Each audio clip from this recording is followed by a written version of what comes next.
That first one, of course, is the big test. And I can remember when Yeah. that first person said they were going to join, I think we charged $5,000 at the time. And I can remember just high-fiving myself in the office that actually this was going to work. Yeah. But getting the first one is one threshold. Getting 10, that's another threshold because now it's becoming a business rather than there's just a few. And then that 50 level, that 100 level, you're right. Then those are big markers. 50 means you've got to start growing your support staff and you can't do it with just a few people anymore. And that 100 means, okay, now we're getting to be a business.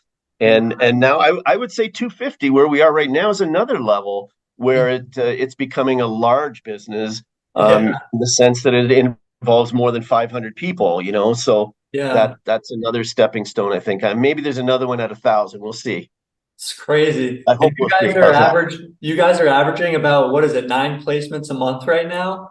Anywhere between 6 and 10 a month. It seems it's what's coming on board now. Yeah, and I think it wasn't like that for a long time. It was slow, methodical growth as we Yeah. built our system, we built our tools, all of our software, all those things. But in this last 2 or 3 years, it's become. I think a lot of people have started to understand what a great opportunity it is, what a unique business, and people Yeah. like you have started to see that that's a pretty cool business. I'd like to refer to that business. Yeah, no, that's awesome. That's funny going back to the athletes, how you used to work with them. Do you ever have any athletes as franchise owners? Not of the major sport level. At this point, no, I don't. No, we don't. There's no reason. I mean, whoever has a Yeah, a good business head, right. an athlete with a good business head is actually a very good and attractive person to us. Even though we normally need business people, we know there is discipline and desire there inside that person, or they never would have gotten that far in the athletic world. So if they've got Yeah. a business head as well, then we would Yeah. absolutely want to talk with them. Yes.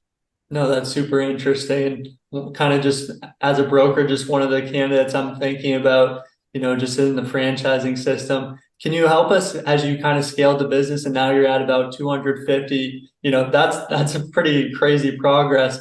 What was the corporate team like when you first got started to where it is now? What was the number like? How many salespeople? What was the operations team looking like? Well, it's funny you mentioned that. We just had a potluck for all of our staff yesterday, and there was 130 people on our staff now. Oh my And we were God. talking about our very first office when we had, moved from where the accounting firm was to our own, and it was really only about three of us at the time. Wow. And it was an old home that had been converted to a funeral home that had been then converted after that. And my very Jeez. first office was in the embalming room in the basement. So that was our start. Oh But my God. and probably for several years after that, we were anywhere from that three or four people up to 15 or 20. And Okay. that's how but then we started to really grow, and now we've got 130, and we're adding people as we add franchises, as we add cost categories to what we do. All those things that require more or support, we're just continuing to growing.